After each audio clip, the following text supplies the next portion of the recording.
Welcome into the Sporting News Studios. Tom Vandervoort with college football writer Ryan Fangan. And Ryan, we heard a lot of talk last year about Tyrann Mathieu of LSU, the guy who led the nation in interceptions. David Amerson of NC State. Tell us about him. He's a 6'3" cornerback who's just an absolutely fantastic athlete. You know, and I found out from sitting there and watching him break down film of his 13 interceptions from last year that he's not just a great athlete, he's a brilliant defensive mind. And watching him go through the process and showing me what he was thinking before the play, during the play, the way he was deceptive, and the athleticism that he showed, I mean, it really was impressive. Well, he broke down the plays for you. You're going to break down a couple plays for us. Right. Let's go in the back room and see what we got. Sounds good. So what are we looking at here? This is the first game of the season against Liberty. Amerson's lined up here on the top.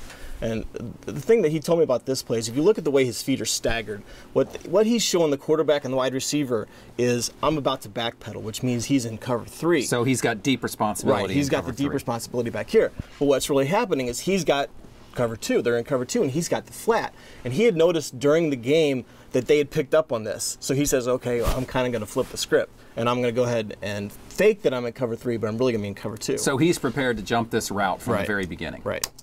So we see here, you know, the quarterback looks up and sees that, and he goes in, but Amerson is ready for it. He says, I know what's going to happen. I know he's going to run that quick little out, and I'm just going to go ahead and jump that route. So he basically baited him into that by what he did pre-snap. Right, and he was kind of frustrated because, as you can see, should have been there's nobody in front of him. Yeah, he kind of got a little bit excited, and his feet stumbled a little bit. But, you know, I mean, still, this was his second pick of the game, and he had actually, the first big play of the game was he got burned for a touchdown. So got burned for a touchdown, but picked two of them off during the end of the game, so he was happy about that. Okay, so where are we now? This is the game against North Carolina. Obviously a big rivalry. Carter Finley. At Carter Finley.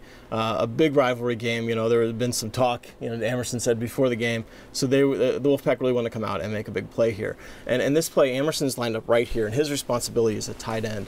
And let's roll it just real quick here. So the tight end's going to come out. And right here, now this is something Amerson told me, his responsibility as a corner in this coverage is to never let anyone get behind him. Mm-hmm. But he knows, as he told me, that it's the tight end and he feels like he has enough speed to get back there and make the play because he knows what route he's going to run. The tight end is going to run kind of a 7 and go to the corner. And the funny thing is Amerson was telling me when he played high school basketball, what he loved to do sometimes was let guys get behind him and then catch him. And then catch him and swat the ball from behind. And this is kind of that same thing. He lets the guy get behind him because he knows exactly where the ball is going to go. And by letting this guy get behind him, the quarterback thinks he's open. So once again, he's baited the quarterback into making a throw that he wants the quarterback to make. Exactly. And right there, you can see that Amerson never even looks. He knows where the ball is going. He never even looks at the receiver because he knows where the ball is going. At this point, he's essentially acting as the receiver. He's not a cornerback anymore. He's the receiver going after the ball.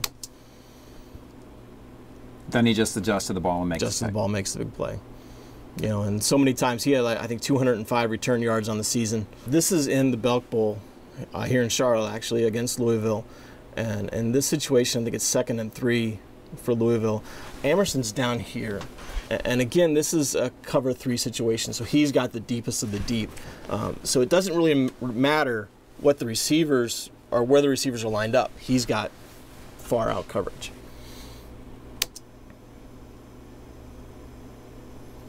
So right here, you can see his guy he's lined up on is doing an in. And as you can see, Amerson's pointing out here, he's saying smash, smash, smash. He's talking to Dante Johnson, his safety.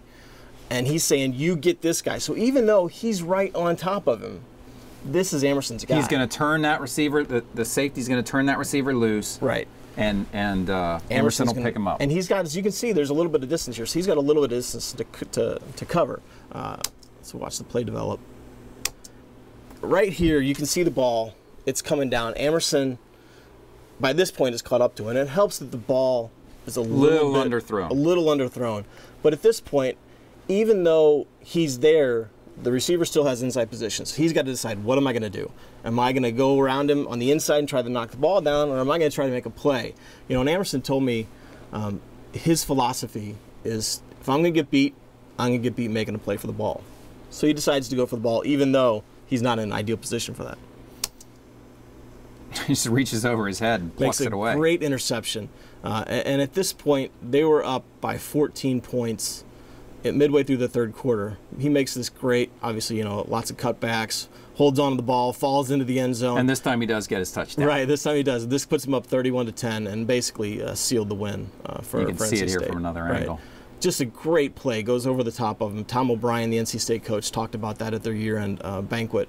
Just what a great athletic play it was, and showed so many of the things that Amerson learned over between his freshman year and sophomore year about becoming a better cornerback. But again, it's a recognition of what's going on the field and making that decision quickly that allows you to make that play in the end. Right. So having seen all that, is this guy a first-round pick? What do you think? Yeah, I mean, I think that he's definitely put himself in position to be a first-round pick. And really, I was talking with Sporting News draft expert Russ Landy, and he said that with a good season, he could even move up into the top half of the first round. Wow, impressive. All right, that's our look at David Amerson. For Ryan Fagan, I'm Tom Vandervoort. We'll see you next time.